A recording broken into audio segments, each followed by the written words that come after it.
우리 몸이 아픈 것은 여러 가지 원인이 있지만 그 중에 이제 하나가 우리 간이나 장이나 우리 몸에 독소가 쌓여 있을 때 우리 몸이 아프죠. 그래서 그 장에 숙변이 많은 사람들은 아무리 좋은 걸 먹어도 그것이 세포에게 영양의 대사로 전달되지 않습니다. 그래서 건강하기 위해 제일 먼저 해야 할 것은 우리 몸 안에 있는 독소를 청소를 해야 합니다. 그래서 우리는 먹는 게 중요하지만 먹는 것보다 더 중요한 게 청소하는 겁니다.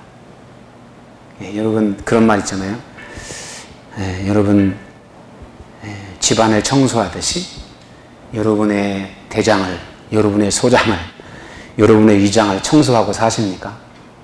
라고 그러면 이게 도대체 뭔 말인가 싶은 생각이 들 겁니다. 이 말씀을 드린 이유는 마찬가지 우리의 영적인 삶이나 신앙생활에 마음에서 해결되지 않은 어떤 독소 같은 것들이 있으면 건강하고 하나님이 기뻐하는 믿음의 삶을 살아갈 수가 없다는 것입니다. 우리가 더러운 귀신의 영과 어떤 결탁된 언약이 있다면 그것이 파기되기 전까지는 영적으로 건강하게 살아갈 수가 없어요. 어릴 때 장난삼아 귀신과 언약을 맺었다면 그런 언약이 예수 그리스도의 이름으로 파기가 돼야 돼요. 안 그러면 계속 귀신과의 언약 속에 우리는 사단의 간섭을 받게 되는 삶을 살아갈 수밖에 없습니다. 마음에 쌓인 쓰레기들이 점점 계속 쌓여져 가면 내가 주님 앞에 헌신하고 싶고 사랑하고 싶지만 그게 잘 안 됩니다. 뭐에 부딪히고 뭐에 자꾸 걸려서 문제가 되고 자꾸 갈등에 빠지고 앞으로 전진해 가는 게 아니라 자꾸 정체가 됩니다. 그래서 그런 것들을 잘 탁월하게 신앙생활하기 위해서는 빼내는 것. 그게 여러분 뭐겠습니까? 끊임없이 경건에 이르기를 훈련하고 끊임없이 회개의 삶을 살아가고 주님과 나 사이에 있는 어떤 걸림돌이 있는가 없는가를 살피면서 깨끗하게 청소해가는 삶을 살아가는 것이 영적 건강의 비결이죠. 아멘. 오늘 본문에 베드로가 나옵니다. 베드로는 예수님이 십자가를 지실 때 자신의 잘못된 행동으로 인해서 부활하신 주님을 만나기가 자꾸 주저되고 다가가고 싶지만 멈칫멈칫할 수밖에 없는 그런 상태에 어떤 독소 같은 것이 있었습니다. 예수님을 모른다고 부인했던 사건이 베드로가 그렇게 주님을 사랑한다고 믿고 따랐던 그의 신뢰에 금이 가고 일생의 가장 충격적인 사건으로 그의 가슴에 임팩트하게 찾아오게 되지요. 죽을지언정 주를 떠나지 않겠다고, 주와 함께 죽으러 가자고 호언을 장담했던 베드로였습니다. 근데 그렇게 말했을 때는 베드로는 진짜 그러고 싶었어요. 진정성 있는 말이었어요. 그럴 마음이었습니다. 그런데 십자가를 지기 위해 딱 가시는 주님의 현실에 부딪혔을 때 그는 자신이 한 말의 약속을 지킬 수가 없었어요. 죽음이라고 하는 것에 대한 두려움과 현실이라고 하는 유혹이 그의 마음속에 찾아왔을 때 자기 살겠다고 자기 스승인 예수님을 부인하고 저주까지 했습니다. 자신을 가장 사랑했던 분에 대한 비겁함으로 믿어주었던 분에 대한 배신을 그가 하게 됩니다. 그런 자신의 그런 행동은 사랑했던 주님에 대한 실망감으로 자기 혐오로 가슴에 남게 됩니다. 베드로는 예수님을 만나서 인생의 성공을 꿈꾸었던 사람입니다. 갈릴리 촌놈이었습니다. 남들처럼 배우지 못했고 좋은 스펙, 남에게 자랑할 만한 그런 거리가 없는 사람입니다. 사람들에게 보란 듯이 예수님을 통해서 성공하고 싶었습니다. 그런데 자신의 그런 행동 때문에 모든 것이 다 물거품처럼 끝났다라고 그가 생각을 했습니다. 가장 사랑하는 분에 대한 배신감에 그 마음이 찾아오는 그 죄책감, 그분에 대한 미안한 마음, 사랑하는 분을 배신했다라고 하는 그 상실감이 베드로의 인격과 그의 신앙과 그의 모든 것을 다 뿌리까지 흔들어 놓았습니다. 내면에 분열이 일어났습니다. 그런 상태가 되면 아무리 좋은 열정을 가지고 재능이 있어도 일을 해도 일하는 게 아니에요. 살아가면서 그냥 상황만 관망하면서 그냥 할 수 없이 사는 겁니다. 삶을 뭔가 붕 뜨게 하고 마음속에 야, 나 같은 놈이, 나 같은 게 자기 몽열감만 더 커지면서 나 같은 건 그렇게 당연해. 원래 그랬어. 다 끝났어. 예수님을 따라다녔던 모든 지난 3년 반의 세월 속에 키웠던 모든 희망도 기대도 다 실패고 헛수고요.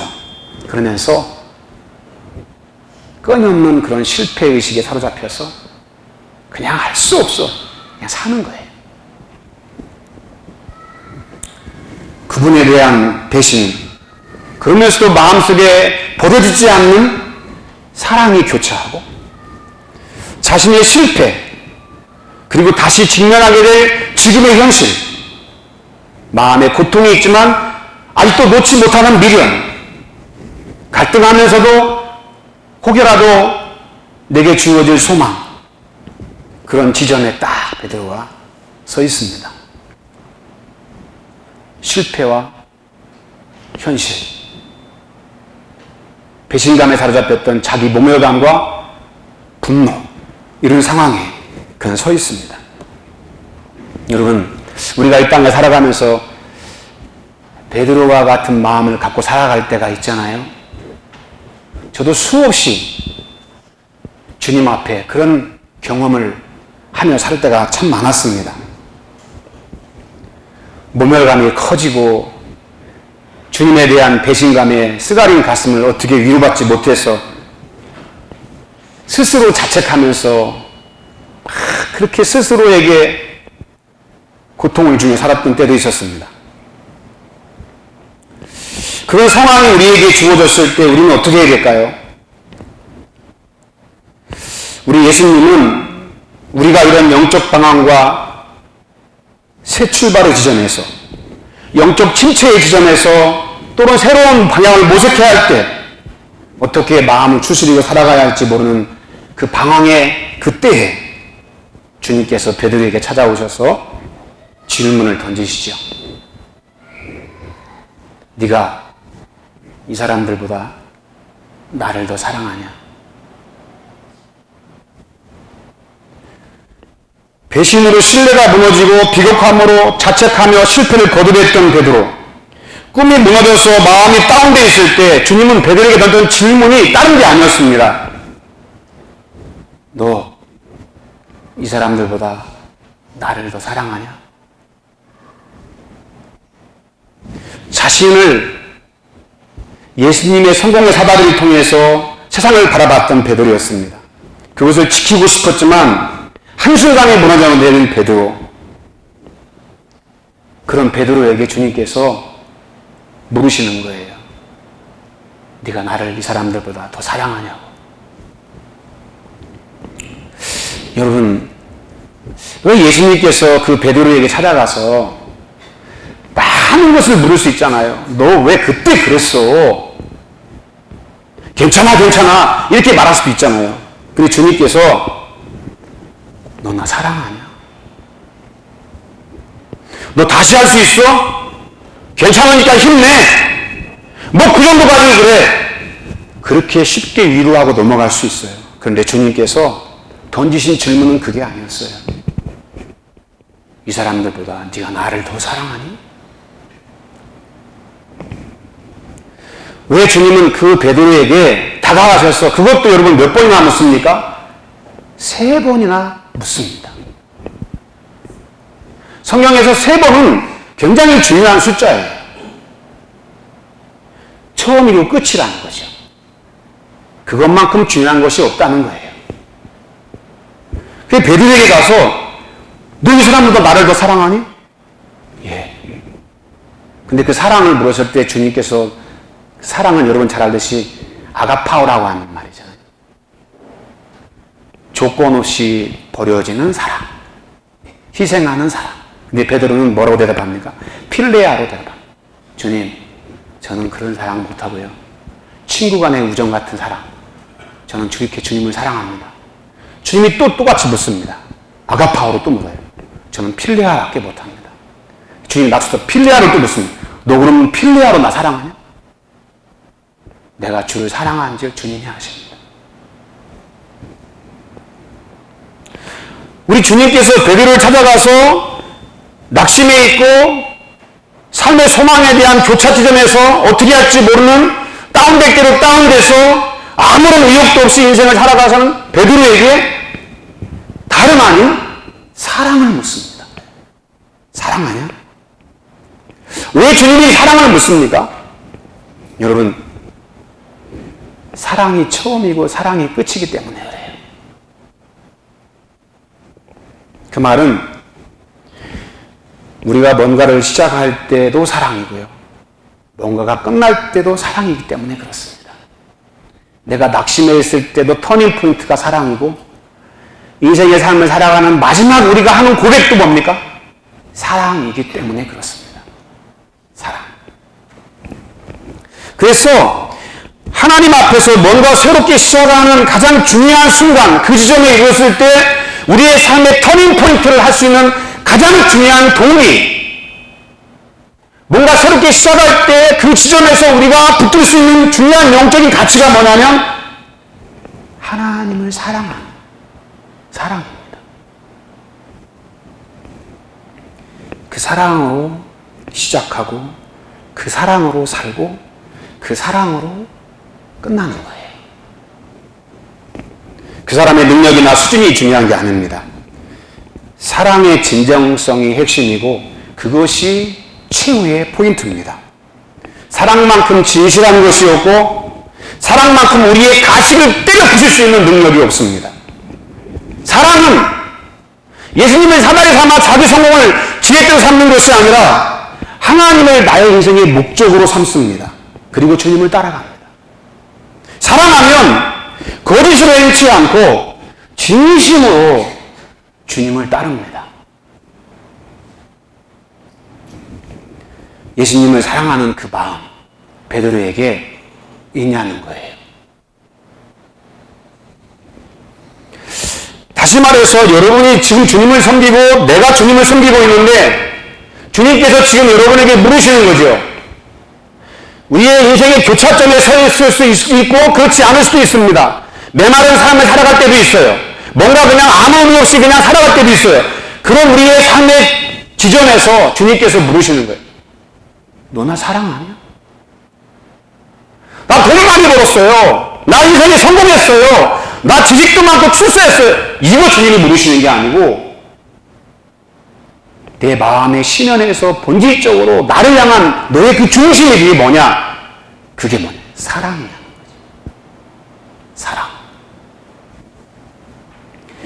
기독교의 진정한 정신, 본질, 뿌리라고 하는 것이 무엇입니까? 사랑입니다. 왜 그렇습니까? 우리 하나님이 그렇게 시작하셨기 때문에 그래요. 그렇게 성경은 이야기합니다. 하나님은 뭐라고요? 사랑이시라고. 사랑하셨기 때문에 우리를 지으셨고요. 사랑하셨기 때문에 주고간 우리를 그냥 둘 수 없어서 하나님이 그 아들을 우리에게 보내주셨어요. 우리가 먼저 하나님을 사랑하는 게 아니고요. 우리를 사랑해서 하나님이 그 아들을 보내주신 사랑으로 우리에게 찾아오셨어요. 그래서 사랑은 내게 있는 게 아니라 하나님 안에 있어요. 하나님이 사랑으로 시작하셨어요. 그 하나님의 그 사랑으로 우리에게 찾아오시는 거예요. 그래서 사랑은 하나님께 속한 것이다. 사랑하는 자마다 하나님께로 나서 하나님을 안다. 사랑을 알지 못하는 사람은 하나님도 모르는 거예요. 그것은 본질적으로 우리의 믿음의 삶이라고 하는 것은 내 안에 충분한 내적인 동기로 굳게 세워지고 그것이 굳어져서 뗄래야 뗄 수 없는 강한 어떤 접착제 같은 능력이 뭐냐? 하나님을 사랑하는 능력입니다. 그런 능력이 있을 때 순교할 수 있고, 그런 능력이 있을 때 불의에 무릎 꿇지 않을 수 있고, 고난이 오고 어려움이 와도 포기하지 않는 담대함을 가지고 주님을 따라갈 수 있는, 여러분, 용기가 아닙니다. 사랑입니다. 사랑할 때 희생할 수 있어요. 희생해도 기쁘고 감사함으로 희생합니다. 주님께 그걸 모르시는 거예요. 이것이 우리 가운데 확대되어서 이런 의미를 갖습니다. 네가 지금 무엇을 하려고 하는데 주님께서 물으시는 거예요. 너 그거 나 사랑해서 하는 거니? 네가 지금 뭔가를 하려고 하는데 너를 위해 목숨 버려준 나를 위해서 지금 하는 거니? 아니면 너 위해서 하는 거니? 네 영광 위해 하는 거야? 네 마음의 욕심을 채우기 위해서 하는 거야? 왜 하는 거니? 주님은 Y를 던지셔요. 왜? 왜 성공하고 싶은데? 왜 돈 벌고 싶은데? 왜 남보다 뛰어나고 싶은데? 왜 인생을 그렇게 풍요롭게 살고 싶은데? 그걸 던지시는 거예요. 그런 질문에 대해서 주님 사랑하기 때문입니다. 그런 대답을 할 수 있냐는 거죠. 사랑보다 우선되는 것은 다 잘못된 출발점입니다. 교회 와서 종교생활하는 거 가능합니다. 위선의 탈을 쓰고 남 앞에 착한 체하고 좋은 일 많이 할 수 있습니다. 그 마음의 동기가 사랑으로 되어 있지 않는 그런 위선적인 행동은 주님께서 기뻐 받지 않습니다. 십자가의 사랑이 얼마나 위대하고 우리 아이노스 찬양단이 불렀던 그 주님의 십자가의 사랑이 1000번을 불러도 눈에 눈물이 닿도록 울어도 그 사랑이 너무나 감격해서 그 사랑 때문에 나는 지금도 하나님을 예배하고 나는 그 주님을 지금도 따르기 위해서 몸부림치고 그 사랑이 우리 안에 동기가 돼야 돼. 그게 믿음이고요. 그게 헌신이고요. 우리가 살아가는 신앙생활이라는 것입니다.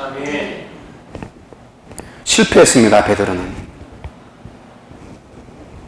그는 지금 주님 앞에 자신감 있게 나서지 못합니다. 왜?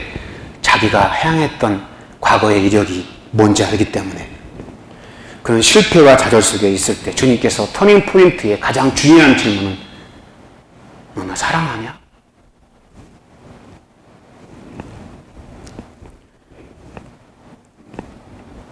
우리의 인생이 여러분 실패하고 막막한 현실이 가로막고 있을 때 던져지는 질문이 항상 우리가 뭔가 방황하고 뭔가 답을 못 찾겠고 뭔가 헷갈리고 혼동이 있고 삶에 뭔가 길이 안 보이고 내가 뭘 열심히 했는데도 뭔가 의미를 갖지 못했을 때 우리가 던져야 할 가장 중요한 질문은 여러분 무엇입니까? 내가 주님을 사랑하는가? 이것입니다. 사랑은 여러분 성공을 위한 이용의 대상으로 주님을 섬기는 것이 아니라 예수 그리스도가 내 인생의 궁극적인 목적이 되는 겁니다. 십자가를 지시고 죽으신 예수님이 아니라 부활하신 예수 그리스도가 나의 삶의 만유의 주로서 내 인생의 주인이 되는 거예요. 그 주인이신 예수님을 따르고 살아가는 사랑 때문에. 주님이 그렇게 베드로에게 좌절하고 나서지 못하고 머뭇거리고 자기 스스로의 죄에 대한 죄책감에 사로잡혀서 낙심하고 있을 때 주님께서 그렇게 네 사랑하냐고 물으신 가장 중요한 이유가 이겁니다. 너 나를 사랑하고 있다면 다시 시작할 수 있어. 이런 뜻입니다. 베드로는 예수님에 대해서 열정이 특별했습니다. 근데 주님께서 사랑하냐는 질문 속에 야 열정보다 더 중요한 건 네가 나를 사랑하는 거야. 네가 죽을 줄은 나를 부인하지 않겠다 그랬지. 세상의 성공을 네가 거머쥐고 싶었지. 순수했지. 진지했어. 근데 그보다 더 중요한 본질적인 것은 사랑이야. 베드로야, 사랑은 인생의 시작이고 방향이고 길이고 그것이 마침이야. 네가 나를 사랑하냐? 그 말은 너 나를 향한 사랑이 있으면 너 다시 시작할 수 있어. 네가 지금 가슴앓이를 하고 있고 네가 지금 나를 만나지 못해서 머뭇거리고 있어도 네가 나를 향한 사랑이 있으면 나는 너에게 다시 기회를 주고 싶다. 네가 지금 실패했고 방황하고 네가 지금 네 스스로를 용납하지 못해서 갈등하고 고민하고 있지만 베드로야, 네가 나를 사랑하고 있다면 난 너를 버리지 않았다. 너는 끝났다고 느낄지 몰라. 너에 대한 실패감 때문에 아유 나 같은 사람은 그래서 낙담할지 몰라. 그런데 네가 느끼는 이 현실적인 낙담과 자신을 부숴버리고 싶은 분노, 어디론가 떠나버리고 싶은 그런 도피하고 싶은 마음, 베드로, 네가 나를 사랑하고 있다면 그게 중요한 게 아니야. 나를 사랑하는 마음이 있으면 베드로야, 너는 다시 시작할 수 있어. 주님이 말씀하시는 거예요. 베드로야, 이 사랑으로 다시 시작해보지 않겠니? 전에는 네가 네 노력으로, 열정으로, 네 의지로 했지만 이제는 나를 사랑하는 예수님을 목적으로 삼고 다시 일어나지 않을래? 질문을 통해서 메시지를 던지시는 거예요. 두 번째 이렇게 주님이 물으시는 것 중에 하나는요, 의미가 너를 향한 주님의 변치 않는 사랑을 말씀합니다. 베드로는 실패했습니다. 배신하고 주님을 떠나갔어요. 그런데 우리 예수님은 그 베드로에 대한 사랑이 변함이 없어요. 가장 힘들 때 등 들리고 떠난 왼수는 여러분 잊지 못합니다. 그 사람들은 그런 얘기 하잖아요. 내가 너 잊지 않을 거야. 그런 말 할 때가 있잖아요. 내가 힘들 때 넌 나 등지고 떠나갔어. 너 어떻게 그럴 수 있어? 넌 자격 없어. 그렇게 주님이 외면할 수 있어요? 하나도 없어요. 오히려 어떻게 하십니까? 베드로를 찾아오세요. 찾아오셔서 베드로야, 마음의 고민을 묻습니다. 베드로가 하는 고민에 대한 핵심을 짚습니다. 너 지금도 나 사랑하고 있지? 예, 사랑합니다. 주님께서 그래요. 내 양을 먹여라. 하나도 변하지 않았어요. 우리 주님은. 베드로를 향한 사랑이 하나도 변하지 않았어요. 그리고 다시 어떻게 합니까? 사명을 그에게 주세요. 내 양을 먹여, 내 양을 치고, 내 양을 먹여. 예수님이 양을 아무에게 위임합니까? 여기 있는 담임 목사가 여러분의 목자라고 그러잖아요. 참 두려운 말이죠. 다른 사람이 와가지고 여러분에게 내가 담임 목사야 말하면 가만히 있습니까? 그러지 않잖아요. 근데 주님께서는 베드로를 찾아오셔서 다시 사명으로 그에게 위임해 주십니다. 그게 그거예요. 지난 과거는 다 털고 가자. 묻지 않겠다. 너에 대한 과거의 실패에 대해서 더 이상 문제 삼지 않겠다. 네 사랑하는 마음 하나면 충분하다. 내 양을 먹여라. 주님께서 그렇게 베드로에게 사랑을 확인시켜주고, 내가 주님을 부인했으니까 주님 나를 사랑하지 않을 거야. 의심하고 두려워하는 베드로에게 아니야, 베드로야. 여전히 내가 너를 사랑하고 있어. 나는 너의 하나님이야. 나는 너를 향한 사랑이 절대 변하지 않아. 세상 끝날까지 내가 너와 항상 함께 할 거야. 베드로에게 여러분 그 사랑으로 찾아오셔서 아픈 마음에 응어리는 것을 풀어주시고 다시 사랑할 수 있는 용기를 주시는 거예요. 그게 우리 주님의 사랑의 변치 않는 능력입니다. 우리는 여러분 어떻습니까? 내가 조금 잘못하면 막 정죄하고, 내가 좀 실수하면 나 자신을 용납이 안 돼서 막 우리 스스로가 우리 자신을 막 거부하고 외면하잖아요.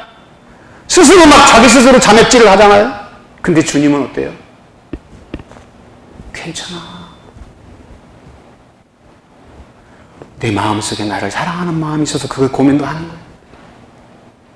오히려 여러분, 그 사랑으로 베드로를 찾아가셨던 주님은 지금도 저와 여러분의 삶 속에 그 사랑으로 우리에게 찾아오셔서 말씀하시는 거예요. 다 털고 가자. 매이지 마. 실패할 수 있어. 그러나 그 실패까지도 나는 그보다 더 큰 사랑으로 너를 사랑한다라고 하는 그 사랑으로 베드로를 주님 만나주셨어요. 할렐루야. 여러분, 우리 주님의 이런 사랑, 그 사랑이 얼마나 위대한지를 알잖아요. 그렇죠? 근데 우리의 신앙생활은 어떤 율법 중심이 돼가지고 자꾸 나도 모르게 자꾸 그런 어떤 행위 중심으로 빠져나갈 때가 너무 많아요. 근데 주님은 3번 반복해서 부르잖아요.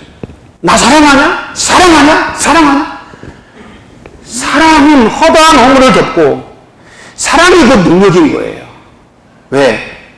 내가 용납하지 못하는 것조차도 주님은 사랑 안에 우리를 다 용납해 주시고 용서하시고 품어주시고 생의 새로운 삶을 살아갈 수 있는 용기를 우리에게 주시기 때문에 우리 자신을 어떻게 이해하고 어떻게 바라보고 어떻게 판단하고 생각해야 됩니까?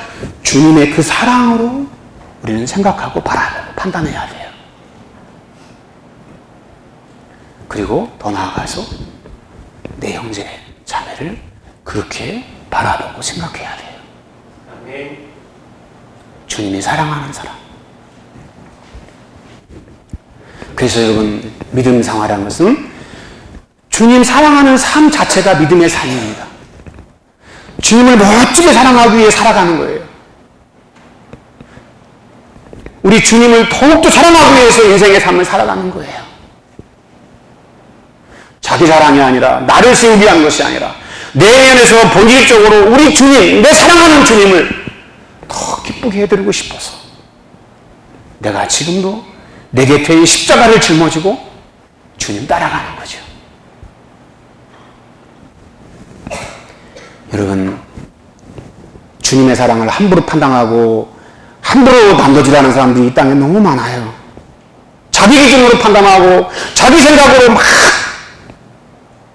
자기 스스로에 대해서 주님 대리 역할을 하는 사람들이 너무 많습니다. 여러분, 말씀 속에서 우리에게 보여주시는 주님의 사랑을 있는 그대로 받아들이고 그 사랑 안에서 거하고 살아가는 것이 믿음의 삶입니다. 못해도 부족해도 연약해도 주님의 사랑으로 용납해 주셨던 것처럼 우리도 그렇게 함께 사랑 안에서 거하고 살아가는 것이 주님이 기뻐하는 삶이죠. 이 땅에 여러분, 완전한 사람은 없습니다. 다 부족합니다. 그런데 주님은 그런 나를 사랑해 주셨어요.